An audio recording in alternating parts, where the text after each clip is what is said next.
Olá, muito boa noite para você, muitíssimo obrigado pela sua companhia. Hoje é quarta-feira, 22 de dezembro e mais uma vez, como sempre, sob a indispensável proteção de Deus, o nosso Fala Baixada de hoje está no ar.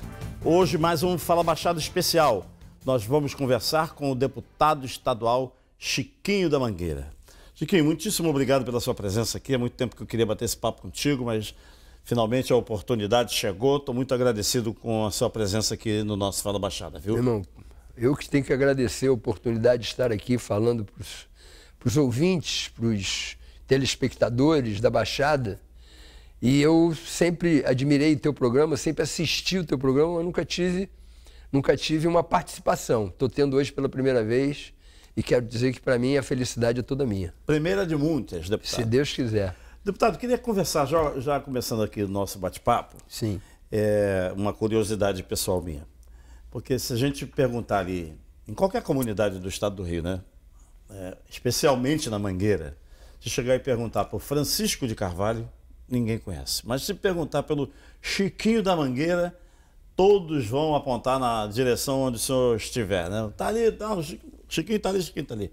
De onde é que veio esse apelido de Chiquinho da Mangueira? Esse apelido veio quando eu comecei o programa social da Mangueira, que era um sonho que a gente nunca imaginou que fosse chegar onde nós chegamos, o programa social mais bem avaliado do Brasil. E ali, 1989, 88, 89, ali começaram, pô, Chiquinho da Mangueira, e isso foi colando e virou uma marca. E aí, de lá para cá, eu não consigo mais falar que eu sou o Francisco de Carvalho, porque ninguém sabe, ninguém identifica.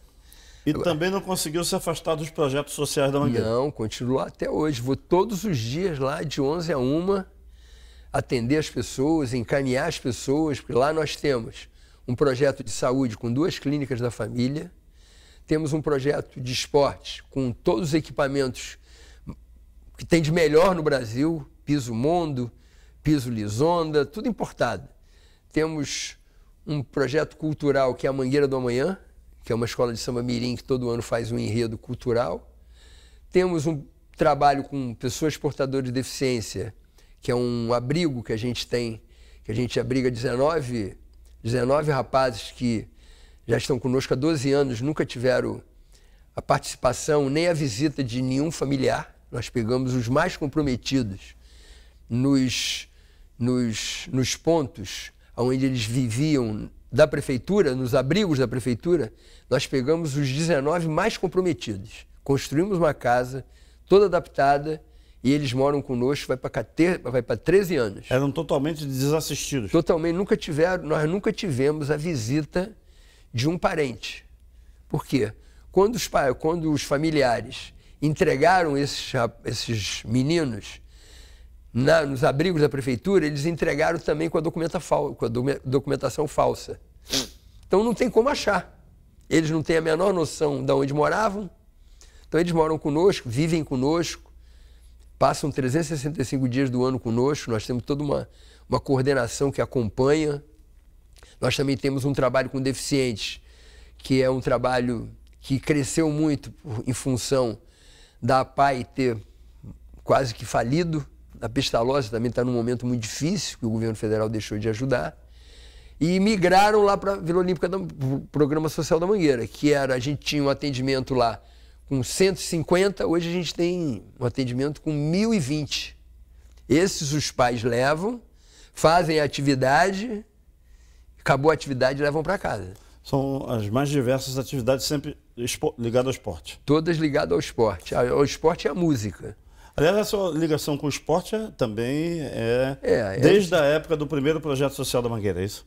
Desde o primeiro projeto social da Mangueira, mas eu tenho uma história no esporte. Eu fui atleta, eu fui a 5 Copas do Mundo, fui a 6 Olimpíadas, fui a 9 Pan-Americanos, então a minha vida foi dentro do esporte. Depois eu resolvi fazer educação física, me formei e entrei na política. Aí daí para cá fui secretário de esportes durante 8 anos, fui presidente da SUDERJ durante 10 anos e de lá para cá a gente fez muita coisa a gente criou projetos de incentivo, de fomento ao esporte. Nós criamos os Jogos Abertos do Interior, nós criamos os Jogos Estudantis das escolas públicas, Jogos Estudantis das escolas particulares, nós criamos o Procapa, que eram cursos que os nossos professores davam no interior de acordo com a necessidade que cada município tinha. Eles é que pediam, eu quero um curso de hábito de futebol. A gente ia lá e dava. Então a gente fez uma marca no esporte. E eu também, na época que o Pelé foi ministro, eu trabalhei muito perto dele também, porque a gente sempre foi muito amigo. E eu era meio que um representante dele na região do Sudeste. Então a gente também fez muita coisa, inclusive na Baixada. A Vila Olímpica de Belford Roxo, fomos nós que fizemos. De São João, fomos nós que fizemos.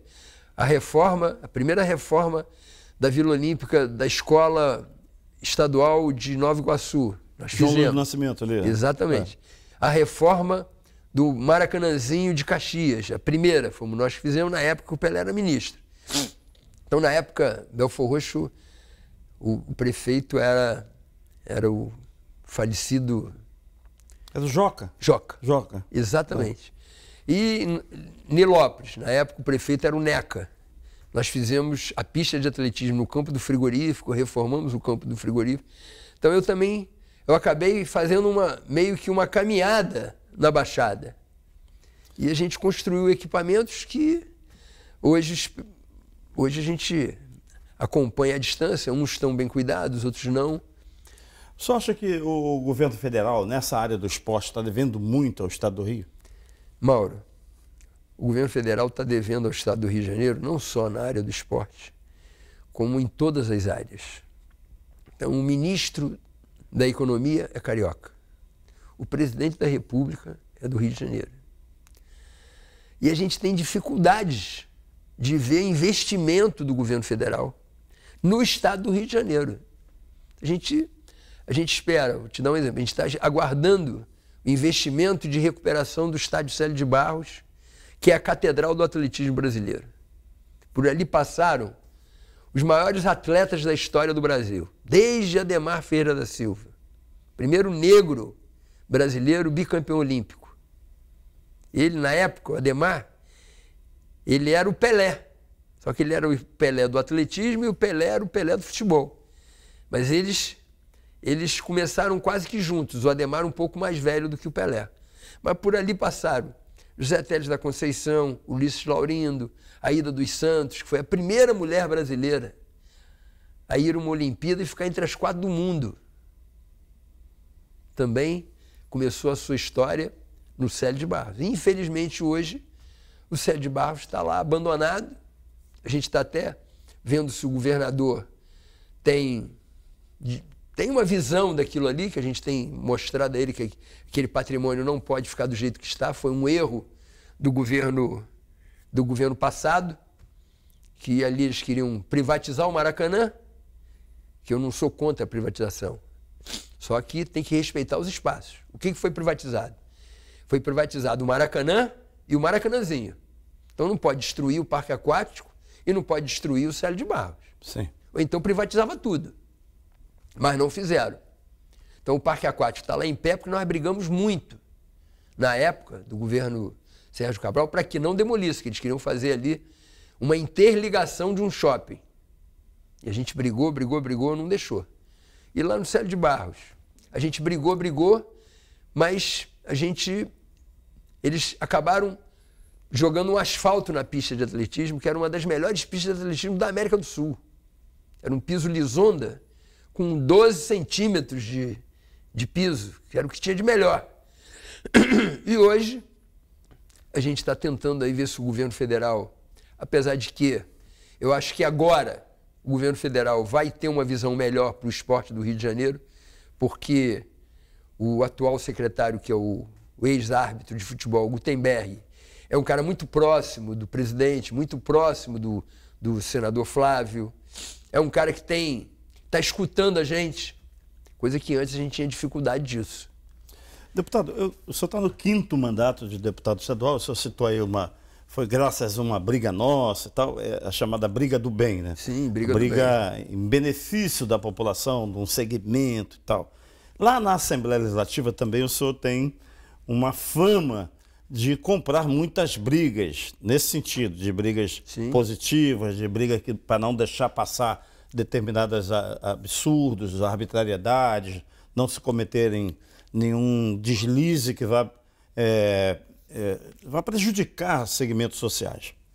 Nesse sentido, o senhor espera que o atual governo do Cláudio Castro, do governador Cláudio Castro, ele tem seguido nessa direção de corrigir injustiças, de melhorar os programas? Como é que o senhor vê essa atuação? Não, eu te confesso que o governador Cláudio Castro, com o apoio do presidente da Alerj, André Siciliano, as coisas estão começando, o governo está rodando.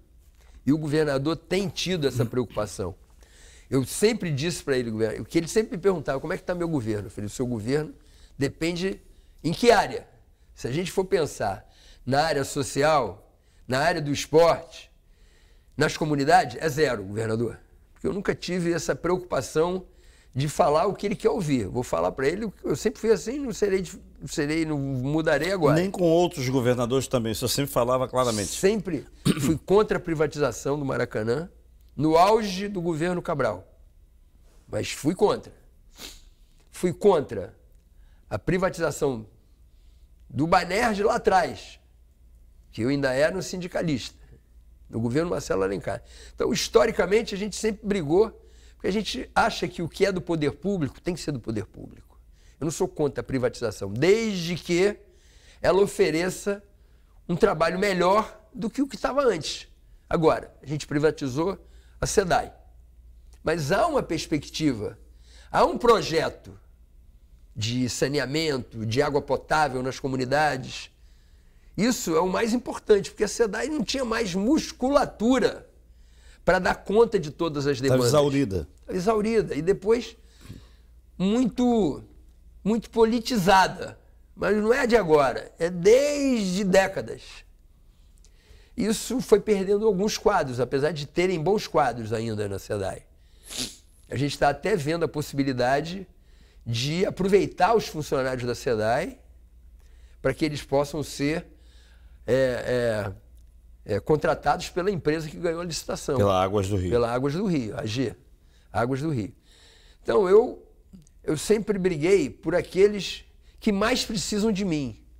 E eu digo isso diariamente para o governador toda vez que eu encontro com ele. Se eu encontrar com ele 3 vezes por semana, eu vou falar 3 vezes por semana a mesma coisa. O senhor falou recentemente lá no encontro lá na Mangueira. Na Mangueira, que é um assunto que a gente vai cuidar agora no segundo bloco. Sim. São as obras, um investimento do tamanho de 500 milhões.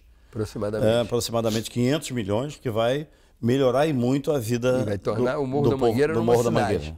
Mangueira. Vai transformar. Vai transformar. Agora, deputado, eu queria pedir licença senhor por alguns minutos. Lógico. Por nosso primeiro intervalo, e propor que a gente possa falar exatamente desse investimento do governo do Estado e por que o senhor acredita nele. Estou conversando aqui com o deputado estadual Chiquinho da Mangueira. Rapidinho a gente volta, viu, gente? Só existe um lugar onde o dinheiro vem antes do trabalho. No dicionário. Pioneirismo, qualidade de ensino, excelência nas instalações, responsabilidade social e consciência ambiental. Venha para a Unig. Seu futuro começa na mais bem preparada Universidade da Baixada e do Noroeste Fluminense. Unig, Universidade Iguaçu. Sabe quando a gente trabalha duro e finalmente consegue comprar um carro? Pois é, sabemos que não é fácil e por isso proteger o nosso bem é muito importante, ainda mais nos dias atuais. Para isso, você pode contar com a Álamo Proteção Veicular e com os vários benefícios que ela oferece, como proteção contra roubo, furto, incêndio, enchentes, colisões e muito mais. Você ainda pode contar com a proteção a danos causados a terceiros. Assistência residencial também pode contar. além de orientação médica, entre outros benefícios. E o melhor de tudo, pessoal, é que é sem burocracia, sem papelada e você não paga mais caro por isso. Não tem coisa melhor do que um serviço e atendimento de qualidade com preço justo, não é mesmo? E além disso tudo, contratando a Alamo, você ainda tem acesso a um clube de descontos exclusivos dos mais variados tipos, no mercado, no pet shop, na loja de roupas e muito mais. Entre em contato agora mesmo e escolha o plano ideal para você. Proteção veicular no Rio de Janeiro é com a Alamo. Estamos de volta com o nosso Fala Baixada especial de hoje, conversando com o deputado estadual Chiquinho da Mangueira. Deputado, eu presenciei a audiência pública lá na quadra da Mangueira na última semana, com a presença do governador Cláudio Castro, lançando um projeto grande que, segundo os especialistas que estavam lá, vão modificar o Morro da Mangueira. Sim. Esse projeto já é um projeto antigo, ele foi melhorado agora, é o mesmo projeto? Não, não é o mesmo. Lá atrás, há 12 anos atrás, no governo Sérgio Cabral, foi feita uma promessa, inclusive a gente lançou o PAC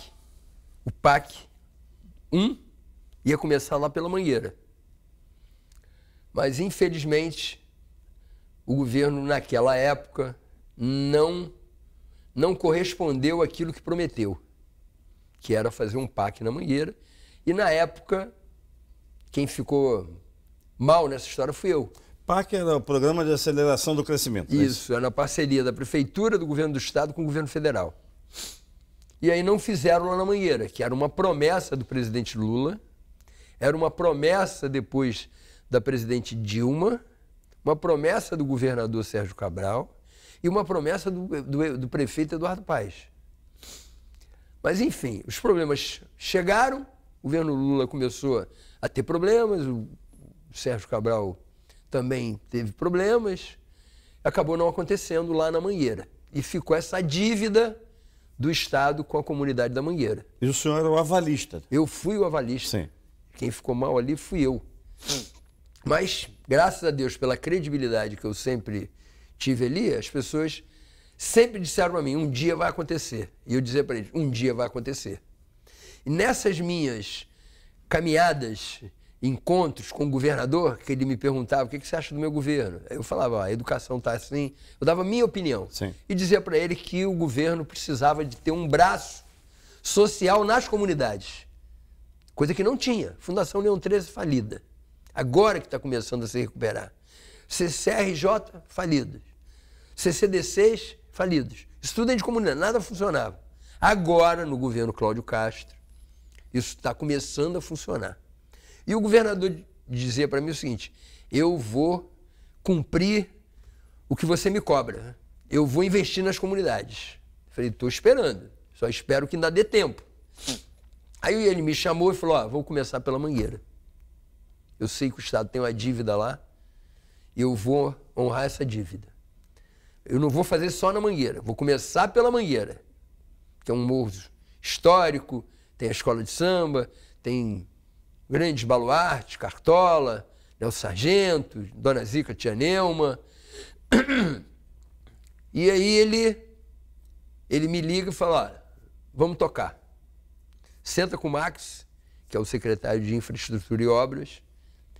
Eu falei, governador, eu não vou sentar com ninguém. Eu primeiro quero saber do senhor, eu não posso ficar mal duas vezes, porque eu tenho um outro tipo de atuação. Eu não posso amanhã dizer que o senhor mentiu. Posso dizer amanhã que o senhor não cumpriu.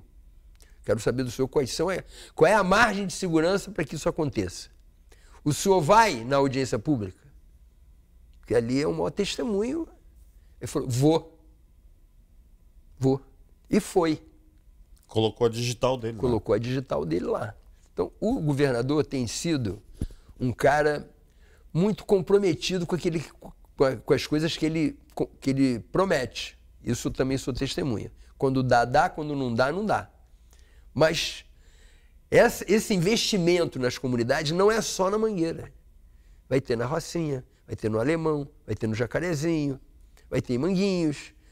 No Lins, acho que vai ter no Lins também. No Lins, Lins de Vasconcelos, que é uma comunidade gigantesca e tem problemas gravíssimos de encostas.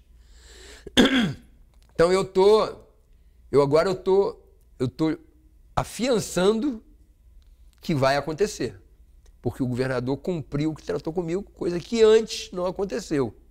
De lá para cá, desde o primeiro do PAC que não foi cumprido, a situação da própria comunidade, do próprio morro, se agravou em razão da negligência do próprio Estado, porque o Estado e o município, não é só aqui na capital, mas em vários municípios, não em todos, eles são negligentes com a ocupação desordenada, não sei se o senhor concorda. Concordo, com a plenamente. falta de atuação precisa da autoridade quando é necessário estar. Nesse período, nesses anos todos, isso se agravou? O projeto teve que ser modificado?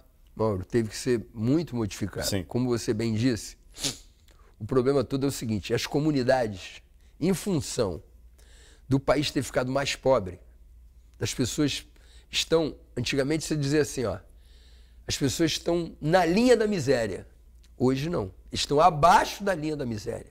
As pessoas hoje estão trocando uma cesta básica por um trabalho de faxina, que eles querem comer. Não tem emprego, estão passando necessidade. O que acontece nas comunidades? Nasce o filho se torna adolescente, criança, adolescente, jovem, casa, vai morar onde? Vai puxar um puxadinho em cima. Então, hoje, as comunidades verticalizaram. Antigamente, você passava na linha amarela, você não via o que estava acontecendo na maré. Hoje, a maré inteira tem, em média, 3 andares. E eu digo para você isso porque eu frequento, eu acompanho isso de perto. É um estudo que eu faço.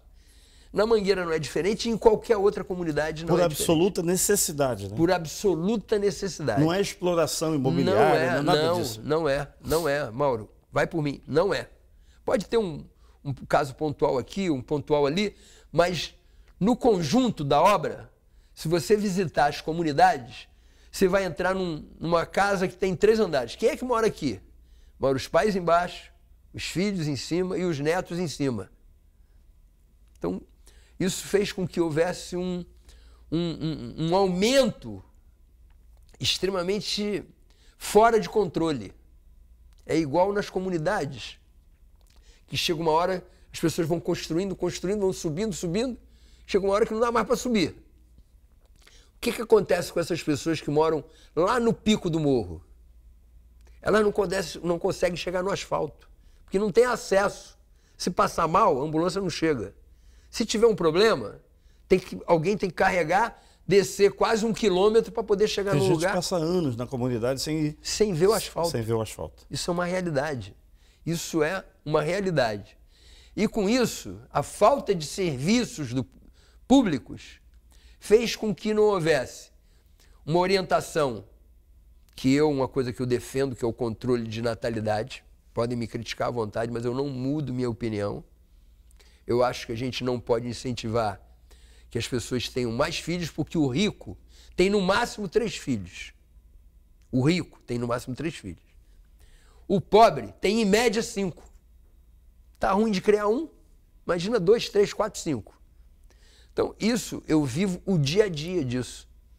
E as pessoas que moram nas comunidades, elas querem a presença do poder público, com creche, com escola, com Fundação Leão 13, com CCDC, com a máquina do Estado, Detran para tirar uma identidade. Não sei se o senhor concorda, as pessoas que se opõem ao controle da natalidade não apresentam nenhuma ideia plausível, né, que se possa entender, sustentar, por exemplo. Não, eu sou contra o controle da natalidade. Tá bom. E faz o quê com essa quantidade de gente? Não tem outra alternativa, não é isso? Não tem, Mauro. Infelizmente, não tem. Você vê, estou falando isso porque eu sou católico, mas não concordo com a igreja, porque ela incentiva que que se multiplique. Não dá mais para multiplicar. Não dá mais. A coisa chegou a um ponto que hoje em dia o desemprego, o desespero está batendo na porta todos os dias. Então, na questão do desemprego, e voltando aqui no redesenho do projeto social lá da Mangueira, vai ter possibilidade dos moradores sejam aproveitados durante a obra pelas empreiteiras, pelas empresas contratadas? Isso é um compromisso, que nós temos com os moradores. E com um detalhe, a gente só vai tirar alguém da casa onde mora depois que tiver construído um apartamento para dar para aquela família. Coisa que antigamente era diferente. Isso eu falei para o governador. Não dá para desalojar as pessoas, botar as pessoas no aluguel social, que é um aluguel social mísero, de R$400. Quem é que vive com R$400? É ridículo isso. Ridículo. Então, eu falei, governador, ele falou, eu concordo com você. Fizemos uma reunião, chamou o Max e falou, olha, a partir de hoje a gente não tira ninguém de casa sem antes dar uma casa. Mas não é dar uma casa, como antigamente faziam com o PAC. Você saía da Mangueira e ia morar em Campo Grande. Se a tua vida está toda ali no entorno, como é que você vai morar em Campo Grande? Santa Cruz fizeram muito isso. A partir de agora, não. Não só na Mangueira, em todas as comunidades. Foi uma briga que eu comprei e o governador entendeu a proposta. Então, a prioridade do Morro da Mangueira é construir prédios.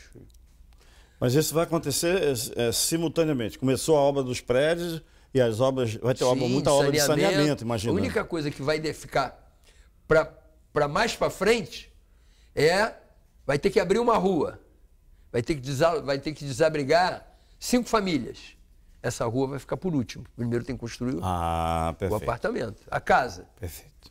Então isso é uma coisa que... Águas do Rio vai participar desse projeto? Ativamente. Lá? Todo saneamento é de responsabilidade dela, não é do projeto.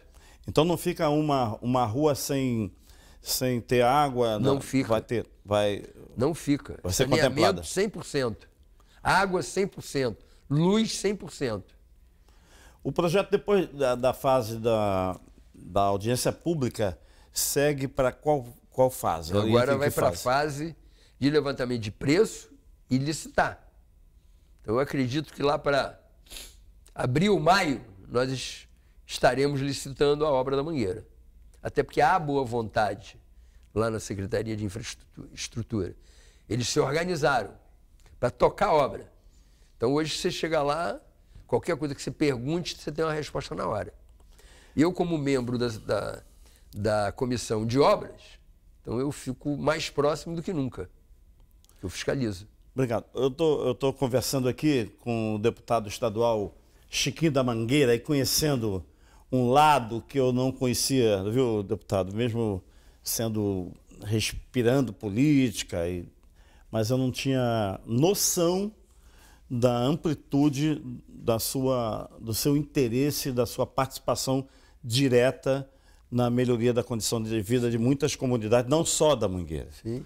Vou pedir o senhor alguns minutos para o nosso segundo intervalo e continuar conversando com o deputado estadual Chiquinho da Mangueira. Rapidinho a gente volta. Só existe um lugar onde o dinheiro vem antes do trabalho. No dicionário. Pioneirismo, qualidade de ensino, excelência nas instalações, responsabilidade social e consciência ambiental. Venha para a Unig. Seu futuro começa na mais bem preparada Universidade da Baixada e do Noroeste Fluminense. Unig, Universidade Iguaçu. Sabe quando a gente trabalha duro e finalmente consegue comprar um carro? Pois é, sabemos que não é fácil e por isso proteger o nosso bem é muito importante, ainda mais nos dias atuais. Para isso, você pode contar com a Álamo Proteção Veicular e com os vários benefícios que ela oferece, como proteção contra roubo, furto, incêndio, enchentes, colisões e muito mais. Você ainda pode contar com a proteção a danos causados a terceiros. Assistência residencial também pode contar, além de orientação médica, entre outros benefícios. E o melhor de tudo, pessoal, é que é sem burocracia, sem papelada e você não paga mais caro por isso. Não tem coisa melhor do que um serviço e atendimento de qualidade com preço justo, não é mesmo? E além disso tudo, contratando a Alamo, você ainda tem acesso a um clube de descontos exclusivos dos mais variados tipos, no mercado, no pet shop, na loja de roupas e muito mais. Entre em contato agora mesmo e escolha o plano ideal para você. Proteção veicular no Rio de Janeiro é com a Alamo. Estamos mais uma vez de volta com o nosso Fala Baixada especial de hoje, conversando com o deputado estadual Chiquinho da Mangueira. Deputado, nós falamos no bloco anterior sobre o estado de extrema pobreza que a nossa gente vem vivendo. O senhor acertadamente pontuou de que o Estado, os entes federativos, parece que tem um olhar preguiçoso em assistir, em acompanhar e dar oportunidades melhores para o povo pobre. O senhor concorda que é isso, não? Mauro, o problema maior é o abandono do poder público no investimento nessas categorias mais pobres. Eu vou te dar um exemplo, que eu vivi isso porque eu conheço.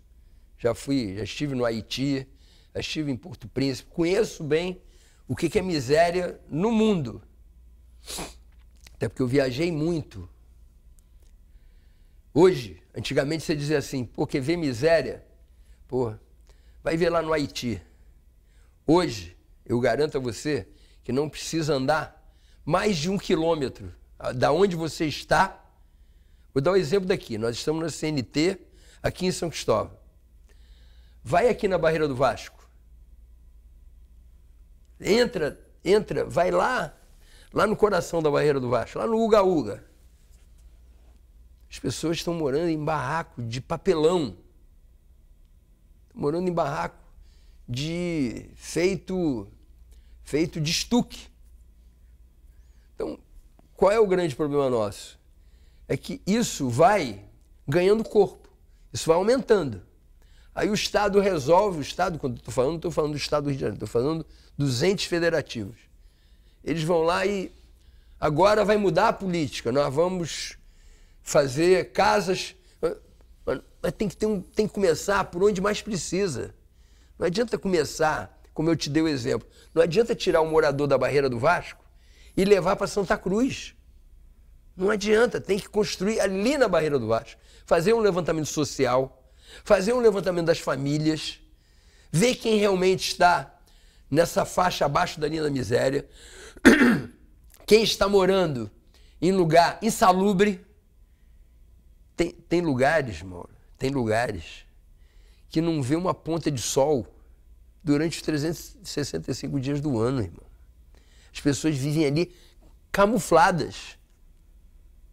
É uma coisa que assusta. O deputado federal, doutor Luizinho, ontem eu estive com ele em Queimados, ele me falava que de todos os estados brasileiros, é o Rio de Janeiro onde tem o maior índice de tuberculose. E citou exatamente isso, que as pessoas moram em lugares absolutamente insalubres, Sim. dando possibilidade de multiplicação da tuberculose. Ele tá absolutamente correto. O senhor enxerga muitos aproveitadores quando se vê assim, quando a gente olha o estado miserável, as pessoas se deteriorando, sem oportunidades. O senhor enxerga ali algum segmento de aproveitadores, como a gente via no Nordeste antigamente? Sim. Deixava-se faltar água para ter aquele cara que vendia água. Para se beneficiar. Eu hoje, Mauro, eu te confesso que hoje eu não vejo dessa forma. Antigamente eu via. Mas hoje não é mais assim. Porque hoje as pessoas estão querendo sobreviver. Sobreviver. Essa questão que o deputado doutor Luizinho falou é verdade. As comunidades, você imagina você morar num barraco onde não entra uma ponta de sol. Você não pega sol, são muito becos e vielas. Entendeu? Isso foi crescendo de tal maneira que ficou incontrolável. Mas eu acho que se a gente tiver, como está tendo hoje, uma política voltada para quem mais precisa, é um grande passo para que nós possamos reverter esse quadro da miserabilidade. O senhor faz parte lá de um parlamento com 70 deputados, o senhor e mais 69 outros. Sim. O senhor enxerga no parlamento, vamos falar do estado do Rio de Janeiro, Sim. o senhor enxerga no parlamento estadual deputados que pensam igual ou parecido com o senhor? Sim. Tem deputados Em que sim. proporção? Eu acho que tem uns 40%, 30% ali que pensam desta forma, entendem desta forma. Tem outros que não dão importância para isso. Tem outro tipo de segmento político. A pergunta mais um pouco além disso, né? Porque quando a gente olha um deputado estadual, federal, senador, e na hora que a gente vai votar naquela pessoa, a gente fica enxergando e imagina que a gente está acertando. Sim. Mas só quem convive, quem conhece o mecanismo no parlamento é que percebe o quanto a população muitas vezes erra. Eu estou falando isso porque nós estamos na proximidade de nova eleição e eu tenho muito alertado aqui no programa das pessoas prestar bastante atenção em quem vai votar. Sim, eu No também... desempenho, se merece ter mais um mandato, Sim, e se não tem, vamos trocar por outro. O senhor também concorda com isso? Se é coerente com as propostas apresentadas, se é coerente com a sua história. Então eu sempre fiz por quem mais precisa. Eu digo para todo mundo, eu não escondo isso. Não adianta me cobrar para fazer alguma coisa para quem não precisa. Eu sou deputado de todos, sim, mas eu tenho as minhas prioridades. Então a minha prioridade, sem nenhum percentual de demagogia, e quem me conhece sabe, a gente tem feito muita coisa por quem precisa, Mauro. Mas não é pouca coisa, não.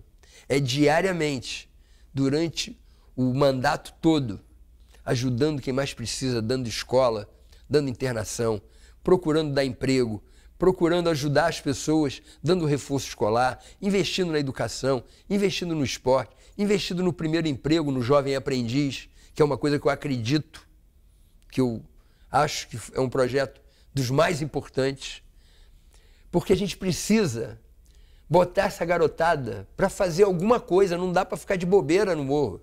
Porque se ficar de bobeira, como se diz na gíria, só vai fazer aquilo que não é para fazer, porque não tem o que fazer. Agora, se chegar, sai de casa, vai trabalhar, volta, à noite, vai estudar, chega em casa, só dá tempo de comer alguma coisa se tiver e dormir. Esse é o grande pilar para que a gente tem que batalhar, lutar. Uma conjugação de forças, né? É uma conjugação, você definiu bem. Deputado, eu quero muito, infelizmente nós estamos com o nosso tempo esgotado, mas eu já, desde logo, fica aqui um convite para uma nova vinda aqui no nosso Fala Baixada. Dia que você tem me muito convidar, assunto para a gente cuidar, porque a gente percebe pela sua luta, pelo seu empenho, pela sua dedicação, que a nossa gente aqui merece muito e ter muito mais do que já tem. Eu coloco nossas câmeras inteiramente à sua disposição. Obrigado. Só quero te dizer, sem a gente fazer nenhum ensaio aqui, mas quero te agradecer. Sempre tive um sonho de vir aqui. Assisto o seu programa porque eu acredito naquilo que você fala, daquilo que você mostra. Você não faz nenhum tipo de ensaio. Então isso para mim tem uma importância muito grande. Então quero te parabenizar, desejar a todos um Feliz Natal e um próspero 2022 e vamos continuar na luta ajudando quem mais precisa, que esse é o grande compromisso que a gente tem na política. Obrigado, deputado. Conversei aqui com o deputado Chiquinho da Mangueira, que mesmo no início de gripe, cumpriu o compromisso vindo aqui no nosso Fala Baixada. Muitíssimo obrigado. Gente, olha só, o Fala Baixada é assim, compromisso com a verdade e compromisso com você. Muitíssimo obrigado pelo prestígio da sua companhia, um grande abraço e até amanhã.